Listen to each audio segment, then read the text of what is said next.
A man sat alone in the corner of an empty diner, two plates of food in front of him. He stared at the second plate like he was waiting for someone who would never come. Then a voice broke the silence, shaking, desperate. "Excuse me, my son is hungry. Can we stay here a while?" He looked up. A thin woman stood near the door, a small boy hiding behind her legs. The child's eyes held fear and hunger in equal measure. The man didn't know that his answer would open a story both of them had been searching for all along.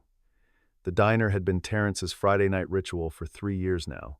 Same corner booth, same two plates, same silence that felt heavier than any conversation.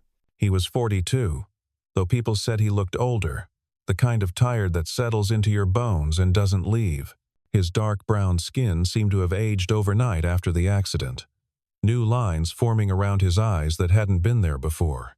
He worked as a mechanic, fixing motorcycles in a small shop on the east side of town, good with his hands, quiet with his words, the kind of man people forgot about the moment he left a room, except on Friday nights, when he became the man everyone pitied. The waitress, an older woman named Rosa, knew better than to ask questions anymore.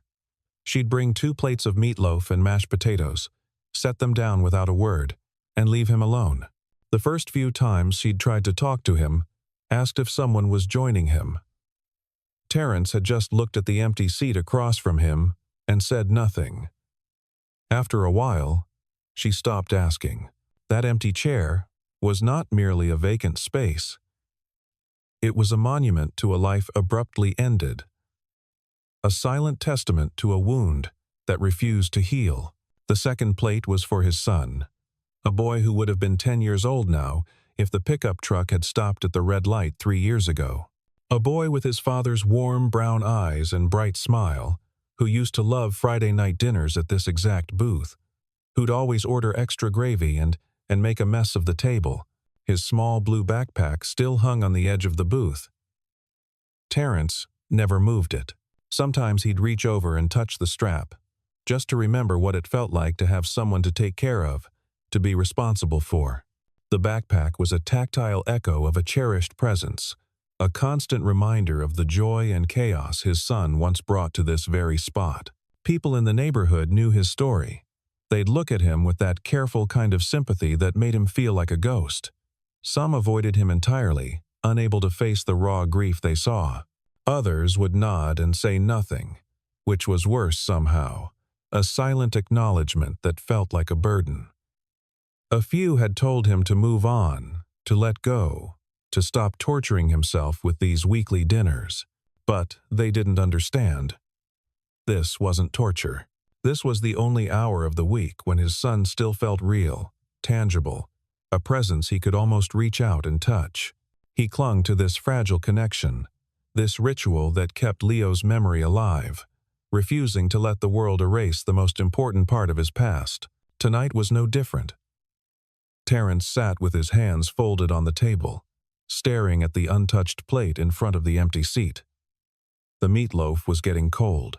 He'd wait another 10 minutes like always, then ask Rosa to box it up. He'd take it home and throw it away, same as every week. It was a cycle of despair, an act of futile hope and inevitable disappointment. Replayed 52 times a year. He felt the familiar ache in his chest, the dull throb of absence, as the minutes ticked by, each one a reminder of Leo's laughter that would never fill this space again. He was trapped in a loop of memory, unable to break free from the past. But then the door opened. A woman stepped inside, thin and pale, wearing a coat 2 sizes too big, its fabric worn thin in places. Behind her, half hidden, was a boy, maybe 6 years old. His clothes were dirty, his face smudged with something that might have been tears or just exhaustion. The woman didn't come all the way in. She stood near the doorway, looking around like she wasn't sure she was allowed to be there, her eyes darting nervously across the scattered customers. The boy clung to her leg, a small frightened shadow seeking refuge behind her. Rosa saw them and frowned. She walked over, drying her hands on her apron. "Can I help you?" she asked. Not unkindly, but with the tone of someone who'd seen too many people come in without money.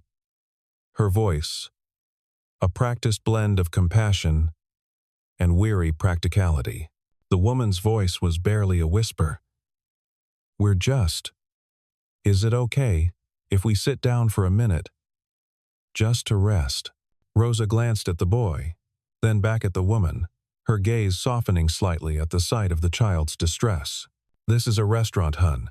You need to order something if you want to sit," Rosa said, her voice firm but not harsh, adhering to the unspoken rules of the establishment. "I know. The woman's voice cracked, her shoulders slumping further as if carrying an invisible burden.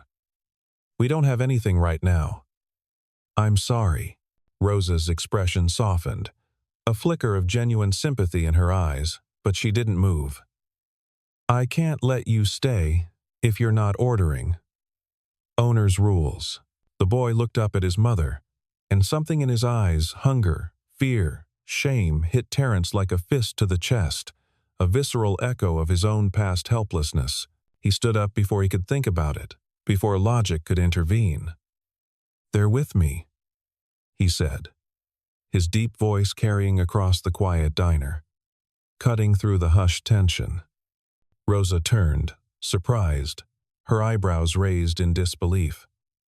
The woman looked at him like she couldn't believe what she'd just heard. A mixture of shock and fragile hope in her pale face. Terrence gestured to the booth, his eyes fixed on the boy, whose gaze was locked onto the untouched plate of meatloaf. "Come sit down." The woman hesitated, her hand tightening around her son's. "We can't. We don't want to bother you." "You're not," Terrence said, his voice softer now, an unspoken plea in his tone. He looked at the boy, then at the second plate of food growing cold on the table. The one meant for Leo. "Please." The woman's eyes filled with tears. But she nodded. A silent surrender to desperation. She guided her son to the booth, and they slid into the seat across from Terrence, Elijah's small body almost swallowed by the worn vinyl. The boy stared at the plate of food like it was a mirage, a fragile illusion that might vanish at any moment. Terrence pushed it toward him. "Go ahead." The boy looked at his mother, seeking permission. She nodded, her hand trembling as she touched his shoulder, giving him silent assent. He picked up the fork and started eating fast and desperate, like he wasn't sure the food would still be there if he slowed down, each bite a hurried act of survival. The woman wiped her eyes with the back of her hand, a gesture of profound gratitude and lingering shame. "Thank you," she whispered, her voice barely audible. "We'll pay you back. I promise." Terrence shook his head. "You don't owe me anything." Rosa brought over a glass of water and set it in front of the boy without a word, her earlier skepticism replaced by a quiet compassion. She met Terrence's eyes for just a moment, something unreadable passing between them, a shared understanding, perhaps then walked away, giving them the space they needed. For a while, no one spoke. The boy ate, the rhythmic clink of his fork against the plate the only sound. The woman kept her head down, her hands folded in her lap like she was praying, or perhaps just trying to make herself disappear. Terrence watched them, and felt something he hadn't felt in 3 years, something that wasn't emptiness, a tiny flicker of warmth in the cold void of his grief. When the boy finally slowed down, his plate nearly clean, he looked up at Terrence with wide, grateful eyes. "Thank you," he said quietly, his voice small and sincere. Terrence's throat tightened. The boy's voice sounded so much like Leo's, a painful yet comforting echo.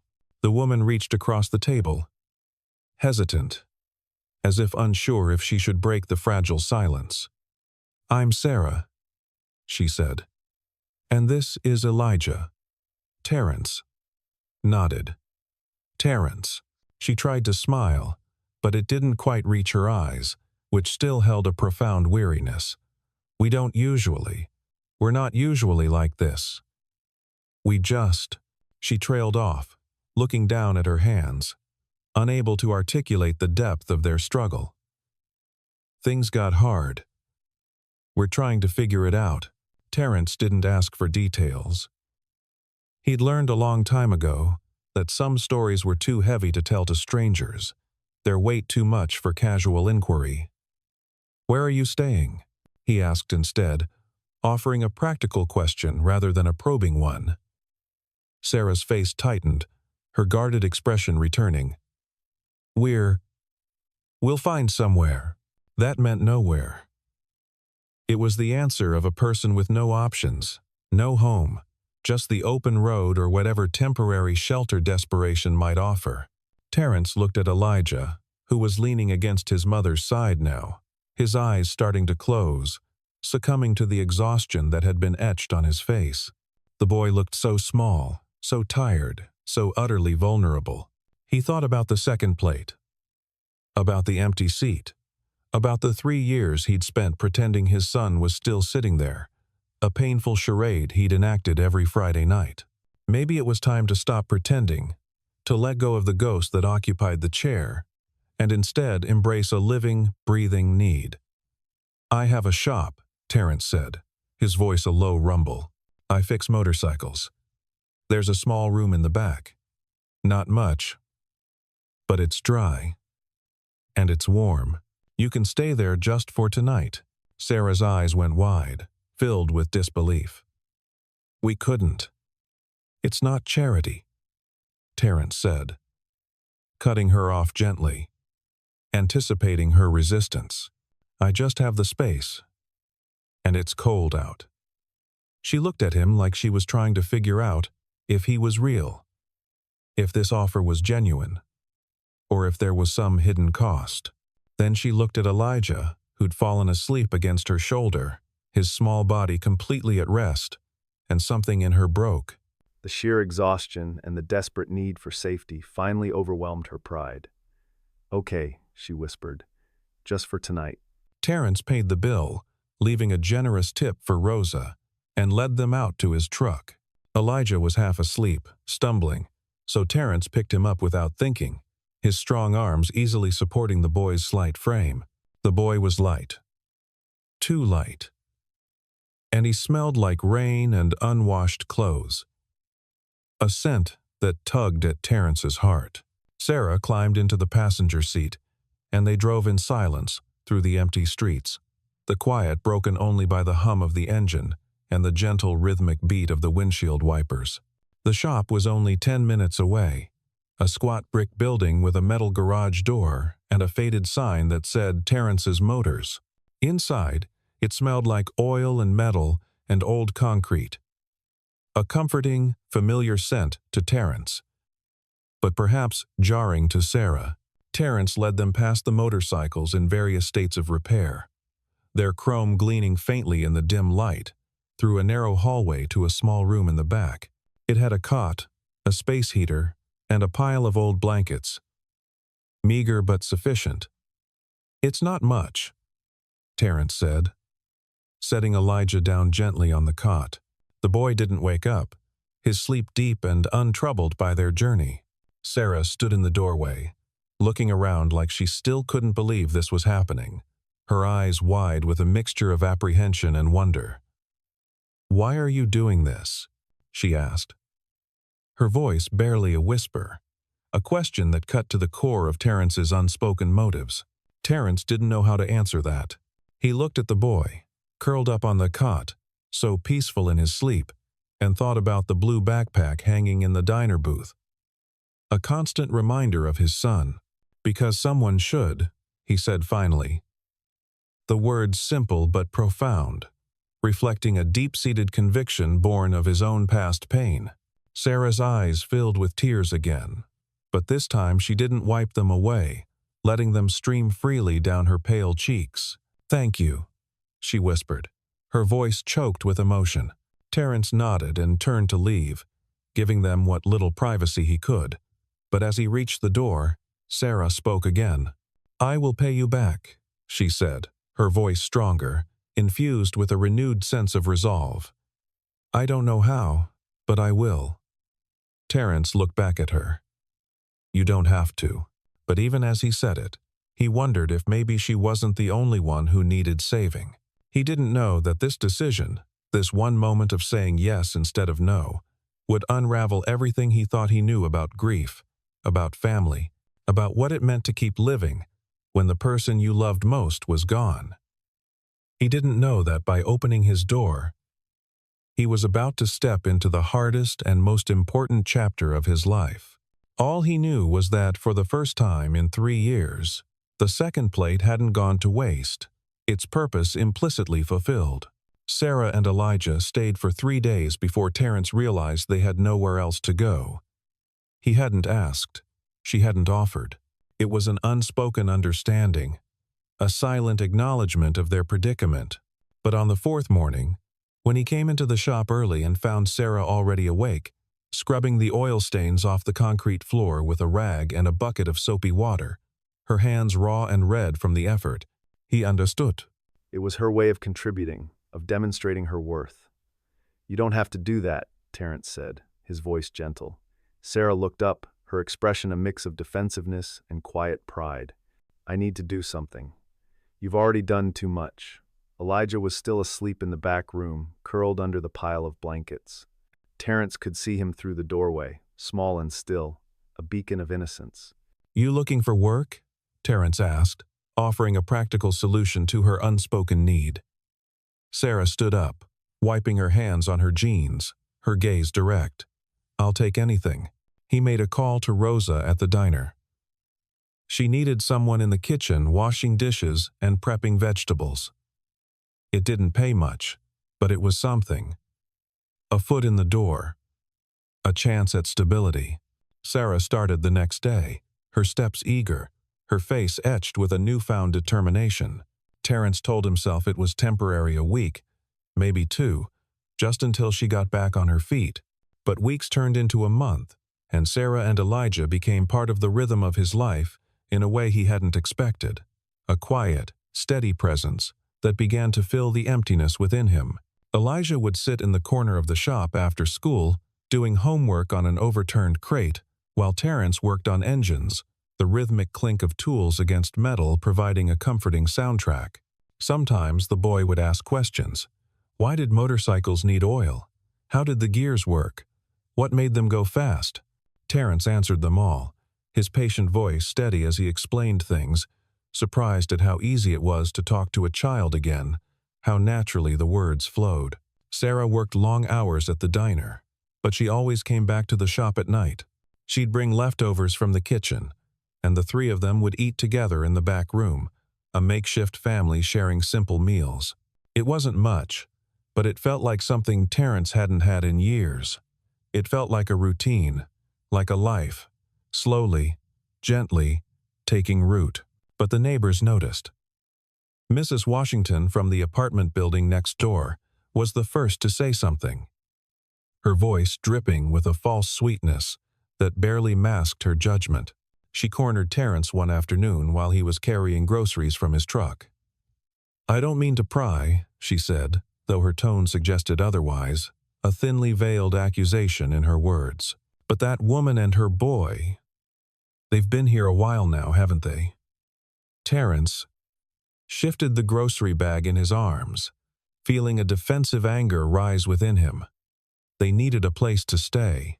Mrs. Washington's lips pressed into a thin line, her disapproval clear. "People talk, Terrence. A black man, living alone with a white woman, and her child. It doesn't look right to some folks." "I'm not worried about how it looks," Terrence said quietly, his voice firm despite the underlying tension. But after she walked away, he found himself wondering if maybe he should be. He'd lived in this neighborhood long enough to know how people could twist things, how quickly help could be misunderstood, how easily good intentions could be tainted by prejudice. The whispers started small. A few glances at the diner when Sarah served tables. A comment from one of Terrence's customers about the boy who was always hanging around the shop, his presence questioned. Nothing outright cruel, but enough to remind him that people were watching, their judgment a silent, constant pressure. Then one evening, Rosa pulled him aside after he'd come to pick up Sarah. her face etched with concern. "I like her," Rosa said, nodding towards Sarah, who was wiping down the counter. "She works hard, but you need to be careful, Terrence." "Careful of what?" Terrence asked, feeling his jaw tighten. Rosa glanced around, then lowered her voice, her tone urgent. "People are saying things about you too, about why she's staying with you." Terrence felt his jaw tighten further, a familiar anger bubbling to the surface. "She's staying because she has nowhere else to go." "I know that," Rosa said gently, her eyes full of understanding. "But not everyone does, and some folks, they think you're either being taken advantage of or you're taking advantage. Either way, it's not going to end well if you're not careful." Terrence wanted to argue, to defend his actions, but he couldn't because late at night, when he lay awake in his apartment above the shop, he'd started asking himself the same questions. Was he helping Sarah because it was the right thing to do? Or was he using her and Elijah to fill the hole his son had left behind? He didn't have an answer, only a profound, unsettling uncertainty. The breaking point came on a Tuesday night. Elijah had been quiet all afternoon, sitting in his usual corner, but not doing his homework, his small body unusually still. When Sarah came to pick him up, the boy's face was flushed, his eyes glassy, a clear sign of illness. "He's warm," Sarah said, pressing her hand to his forehead, her voice tight with worry, a mother's primal fear taking hold. Terrence touched Elijah's forehead. The heat radiating from the boy's skin sent a spike of fear through his chest, a chilling echo of past medical emergencies. "We need to take him to the hospital." Sarah's face went pale, her desperation palpable. "I don't have insurance. I can't." "I'll pay," Terrence said, already grabbing his keys, his decision immediate and unquestioning. They drove to the emergency room in silence. Elijah slumped against his mother in the back seat, his small body burning with fever.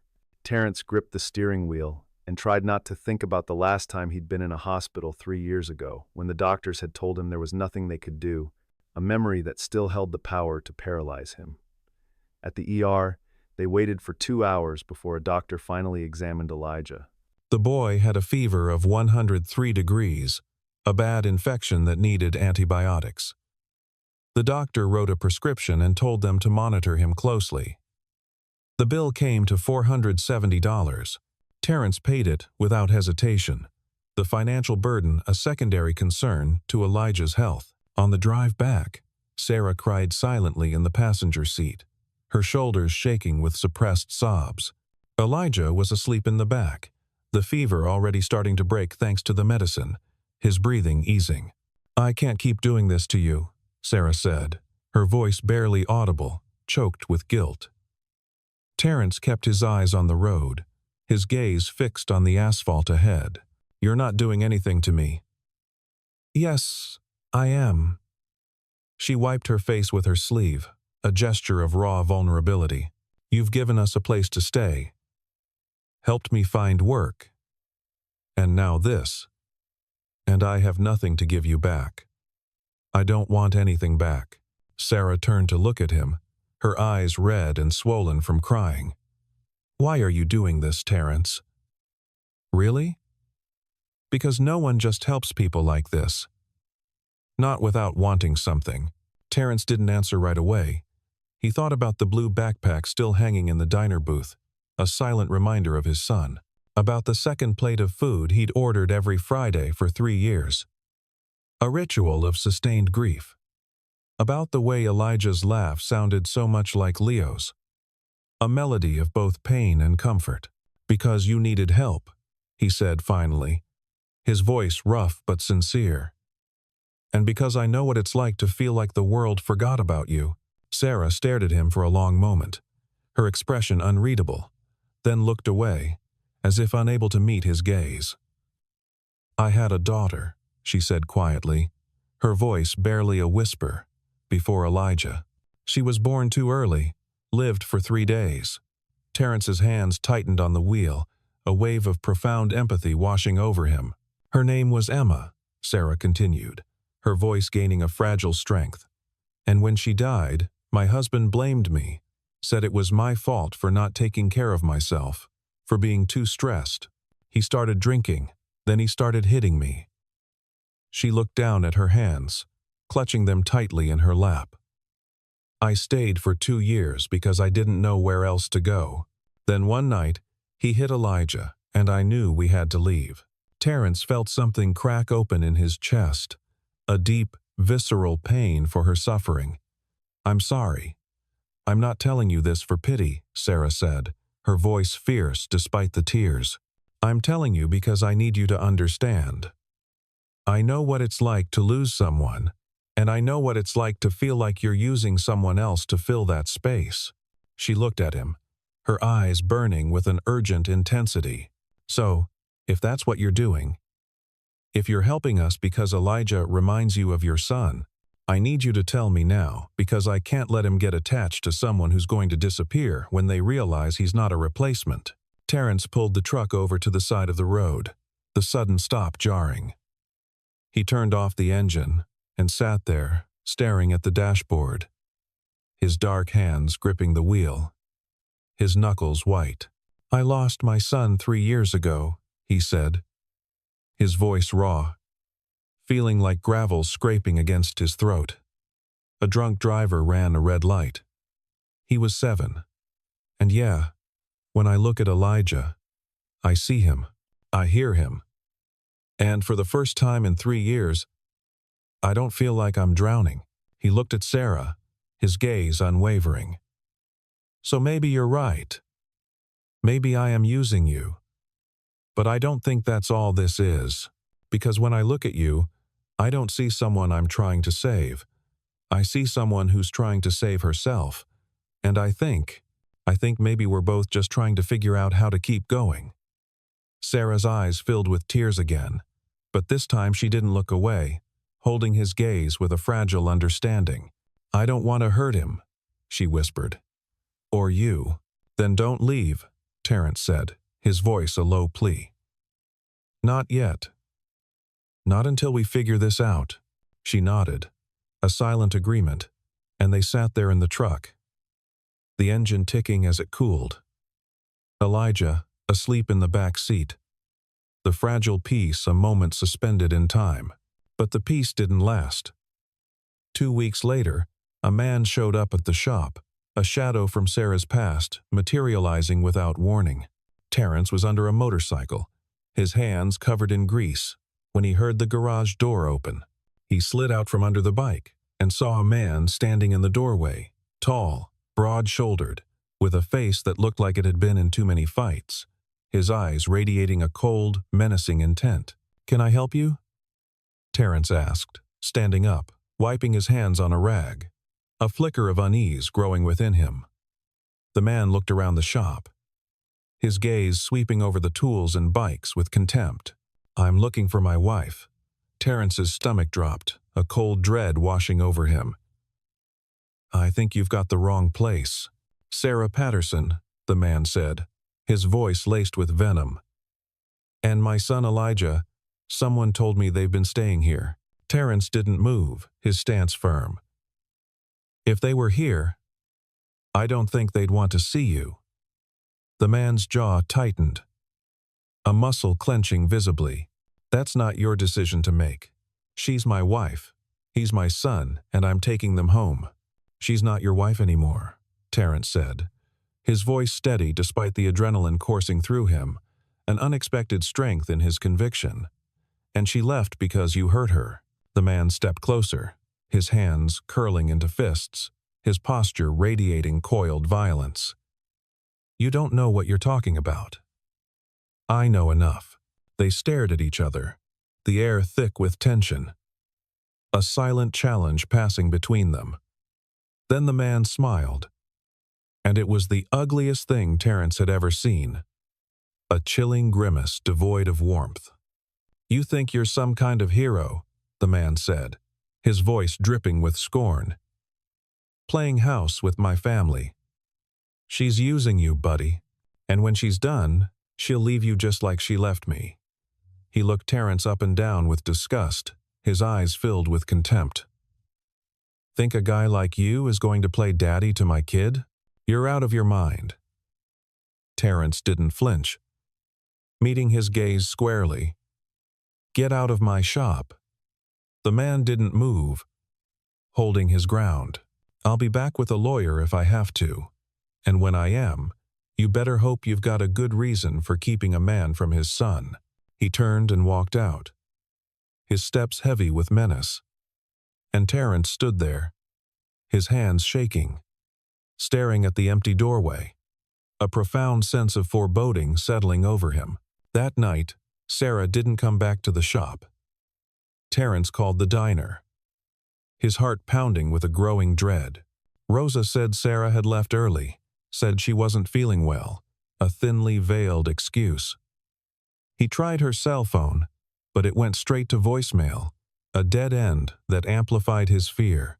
He drove to the motel on the edge of town, the only place he could think of where she might go, his truck rattling over the rough roads. Her car was parked outside one of the rooms. He knocked on the door. No answer. "Sarah, it's Terrence." "Open the door." After a long moment, the door cracked open, revealing Sarah's pale, tear-streaked face. Elijah sat on the bed behind her, clutching a pillow, his eyes wide with fear. "We have to go," Sarah said, her voice flat, utterly defeated. "He found us. If we stay, he'll take Elijah or hurt you, or both." Terrence shook his head, refusing to accept her surrender. "You can't run forever." "I'm not running forever," Sarah said, her voice sharp with desperation. "I'm just running now." She tried to close the door, but Terrence caught it, pushing it back gently. "Let me help." "You've already helped too much," Sarah said, and there was something broken in her voice, a profound weariness that pierced him. "And I can't keep dragging you into this." Terrence looked past her at Elijah, who was staring at him with wide, frightened eyes, his small face a mask of terror. The boy looked so small, so scared, so utterly lost. "Please," Terrence said, his voice a low plea. "Just come back to the shop. We'll figure this out." Sarah shook her head, tears streaming down her face. "I'm sorry, Terrence, for everything." She closed the door, the finality of the sound echoing in the empty motel parking lot. Terrence stood there in the motel parking lot, the cold night air biting at his skin, and felt the familiar weight of loss settle over him like a blanket, chilling him to the bone. He'd thought he was saving them, but maybe all he'd done was make things worse, opening them up to renewed danger. The next morning, Terrence went to the shop, his steps heavy with despair, and found a drawing on the workbench. It was done in crayon, the lines shaky but deliberate. 3 stick figures stood in front of a building that was clearly the shop, a tall man with dark skin, a woman, and a small boy. At the bottom, in Elijah's careful handwriting, were 3 words: "Thank you, Terrence." Terrence sat down on the floor, the drawing in his hands, and for the first time in 3 years he cried. Not because he'd lost someone, but because he'd found them, and now they were gone, leaving behind only this poignant, fragile token of connection. Terrence sat in the empty shop for 2 days, staring at Elijah's drawing. He didn't work, didn't eat, just sat there with the crayon lines blurring in front of him until he couldn't tell if he was looking at the paper or just the memory of it, his grief a physical ache. On the 3rd day, Rosa called, her voice anxious. Sarah didn't show up for her shift, she said, repeating her earlier message. Terrence's chest tightened. "Did she call?" "No," Rosa replied, and her phone's been going straight to voicemail since yesterday. Rosa's voice dropped lower, filled with genuine concern. "Terrence, I'm worried. This isn't like her." He was already reaching for his keys, a renewed sense of urgency propelling him. The motel manager said Sarah had checked out 2 days ago, paid in cash, didn't leave a forwarding address. Terrence drove to every motel, every shelter, every cheap hotel within 20 miles, a desperate, widening search. No one had seen her. By nightfall, he was back at the shop, his hands gripping the steering wheel so tight his knuckles had gone white. He didn't know what to do, didn't know where else to look. The world felt cold and vast. Their disappearance, a gaping void. Then his phone rang. Unknown number. "Hello?" Heavy breathing on the other end. Then a small, terrified voice. Terrence? His heart stopped. Elijah? The boy's words came out in a rush, barely coherent. He found us. Mom told me to hide. But I heard them fighting, and there's yelling, and I'm scared. And I don't know what to do. Where are you? Terrence was already starting the truck. His movements swift and decisive. The old apartment on Oakwood Street. The one with the blue door. Elijah's voice cracked, filled with a desperate plea. Please come. Please. The line went dead, leaving Terrence with only the terrifying urgency of Elijah's voice. Terrence drove faster than he should have, his mind racing through every terrible possibility, his heart a frantic drumbeat in his chest. He knew Oakwood Street was on the south side, the kind of neighborhood where people minded their own business, even when they shouldn't. A place where trouble often went unnoticed. He found the building, a sagging two-story structure with peeling paint and broken gutters, looking utterly neglected. The blue door was on the first floor, slightly ajar. An ominous invitation. Terrence pushed it open. The apartment was small and dark, the air thick with the smell of alcohol and something else, fear, a palpable presence that made his skin crawl. He heard voices from the back room, a man shouting, a woman pleading. Terrence moved quickly down the narrow hallway, his pulse hammering in his ears, every instinct screaming at him to intervene. The bedroom door was half open. Through the gap, he could see Sarah backed against the wall, her lip bleeding, her hands raised in front of her face in a futile attempt at defense. Corbin, her ex-husband, stood over her, one fist clenched, the other holding her wrist in a grip that was turning her skin white. "You think you can just take my son and run?" the man was saying, his voice thick with rage, venomous and cruel. "You think some loser mechanic is going to protect you?" Terrence didn't think. He just moved. He shoved the door open and stepped inside. His presence a sudden, shocking intrusion. Corbin spun around, his eyes wild, filled with a potent mix of surprise and fury. For a moment, they just stared at each other, the air crackling with unspoken aggression. "Get out of my house," Corbin snarled, his voice guttural. "Let her go," Terrence said, his voice steady, but his hands were shaking, trembling with a controlled rage. Corbin laughed, a harsh, ugly sound devoid of humor. Or what? You going to hit me? Go ahead. Give me a reason to call the police and have you arrested. Terrence took a step forward, his eyes locked on Corbin's. I said, "Let her go." Corbin released Sarah's wrist, shoving her slightly, and turned fully toward Terrence. He was bigger, younger, and Terrence could see the coiled violence in his posture, the dangerous readiness in his stance. This was a man who'd hurt people before and would do it again without hesitation. "You want to be a hero?" Corbin said, moving closer, a predatory glint in his eyes. "Fine. Let's see how that works out for you."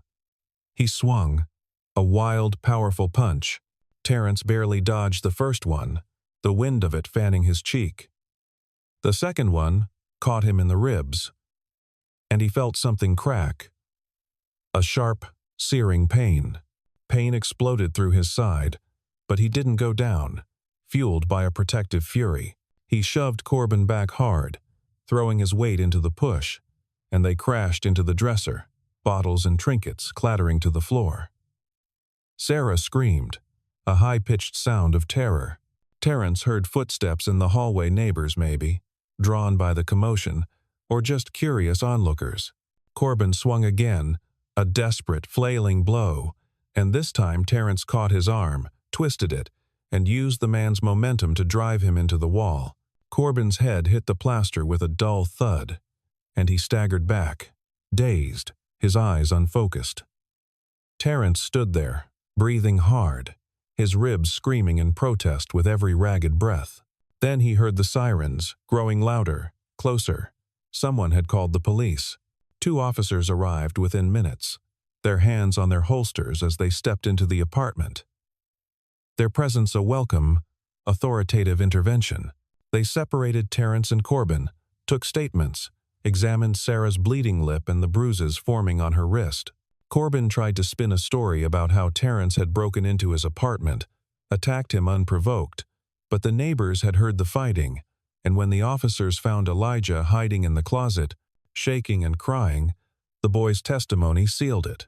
They arrested Corbin for domestic assault, read him his rights, and led him out in handcuffs while he shouted threats over his shoulder, his words echoing in the narrow hallway. One of the officers, a woman with kind eyes and graying hair named Officer George, sat down with Sarah at the kitchen table. "You need to file for a restraining order," she said gently, her voice compassionate but firm. "And we'll need to document everything for the custody case."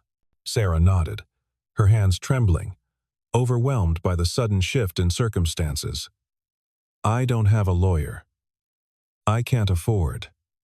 "There are resources," Officer George said, reassuring her. "Shelters, legal aid.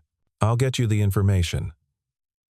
She looked at Terrence, who was leaning against the wall, holding his ribs, his face etched with pain. "You should get that looked at." "I'm fine," Terrence said, though he wasn't sure that was true, the pain a dull throb in his side. The officer gave him a long, measuring look, a silent acknowledgement of his bravery. "You did a good thing tonight, but you need to be smart about what comes next. Cases like this get complicated fast." After the police left, Terrence drove Sarah and Elijah back to the shop. No one spoke, the silence heavy with the night's events. Elijah sat in the back seat, his face pale and streaked with tears, his small body still trembling. Sarah stared out the window, her hand pressed against her mouth, lost in thought. Inside the shop, Terrence made them tea, the simple act a comfort. Sarah sat on the cot in the back room. Elijah curled up beside her, and they didn't move for a long time, the trauma of the night slowly subsiding. Finally, Sarah looked at Terrence, her eyes still red, but a newfound clarity in her gaze. "Why did you come?" she asked, her voice quiet. "Because Elijah called me," Terrence replied simply. She closed her eyes, a wave of regret washing over her. "I told him not to. I told him we'd be fine." "You weren't fine," Terrence said quietly, his voice gentle, but firm. "I know." Her voice broke, a raw, emotional sound. "I thought if we just stayed away from you, he'd leave us alone. I thought I was protecting you." Terrence sat down on the floor, his back against the wall. His ribs throbbed with every breath, a constant reminder of the fight. "You don't have to protect me." "Yes, I do." Sarah looked at him, her eyes red, but resolute. "Because if something happened to you because of us, I'd never forgive myself." Elijah stirred, lifting his head from his mother's lap, his small voice fragile. "You came," he said, looking at Terrence. "You came, even though we left." Terrence felt his throat tighten, tears pricking at his eyes. "Of course I did." The boy started crying again, and Sarah pulled him close, holding him tightly. And Terrence sat there on the cold concrete floor, feeling like his heart was being torn in two, yet knowing he had done what was right.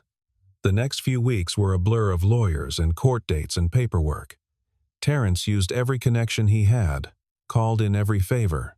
He vouched for Sarah, offered the shop as a stable residence, and wrote letters testifying to her character and commitment as a mother. The community surprisingly rallied. Rosa wrote a letter, filled with warm words about Sarah's diligent work and kind spirit. Mrs. Washington, despite her earlier misgivings, spoke to the judge about Sarah's work ethic and Terrence's quiet kindness, a testament to how perception could shift. Even some of Terrence's customers stepped forward, people who'd seen Sarah and Elijah at the shop, witnessing firsthand that they were being cared for, their lives slowly rebuilding. It wasn't easy. Corbin fought for custody, hired a lawyer, and tried to paint Sarah as an unfit mother, using their past struggles against her. But the evidence was against him. The police reports, the hospital records of Elijah's injuries, and Elijah's own testimony, delivered with a child's innocent honesty, sealed it. In the end, the judge granted Sarah full custody, with a 5-year restraining order. Corbin was ordered to stay at least 500 feet away from Sarah and Elijah at all times. When the verdict came down, Sarah broke down in the courthouse hallway, not from relief, though that was part of it, but from the weight of everything she'd been carrying finally lifting, a torrent of suppressed emotion. Terrence stood beside her, his hand on her shoulder, and didn't say anything. There was nothing to say, only a shared, profound understanding. That night, they went back to the shop. Elijah fell asleep almost immediately, exhausted from the long day, his small body finally at peace. Sarah and Terrence sat in the main work area, surrounded by tools and motorcycle parts, the familiar smell of oil and metal filling the air, drinking coffee that had gone cold, a shared silence between them. "I don't know how to thank you," Sarah said, her voice soft, filled with lingering gratitude. "You don't have to." She looked at him, really looked at him, her gaze unwavering. "You could have walked away so many times, but you didn't." Terrence stared at his hands, calloused and strong, reflecting on his journey. "I tried to. That night at the motel, I thought maybe I was making things worse." "You weren't. I know that now." He looked up at her, meeting her gaze.